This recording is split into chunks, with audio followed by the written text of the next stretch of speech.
And have you forgotten the exhortation that addresses you as sons? My son, do not regard lightly the discipline of the Lord, nor be weary when reproved by him. For the Lord disciplines the one he loves and chastises every son whom he receives. And that's from Proverbs 3, verses 11 and 12. He's equating their affliction with discipline. He will say in a minute that discipline while you undergo it is not pleasant, but it's necessary for correction and character development. Having said that, every difficulty and trial that you go through is not necessarily a gift from God.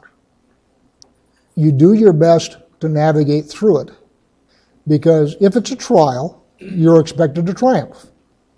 If it is an attack, you are expected to withstand it. Now, again, don't get me wrong. Abraham, as we just discussed at the beginning of the hour, didn't pass all his tests. He didn't pass the test with Hagar.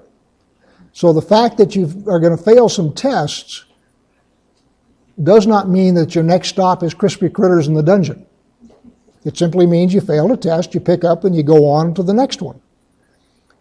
There's one thing I wish I could get rid of everybody's vocabulary. Oh, I'm being attacked. Most of us aren't being attacked. Most of us are just in difficulties of our own making, quite frankly. Most of us make a lot of our own difficulties. It's nothing from Satan, and it's nothing from God. It's just human messing up. I would imagine that's probably about 85 or 90% of what we go through. Then there are some things that are tests from God, and then there are some things that are trials from the enemy. It's really hard sometimes to discern those.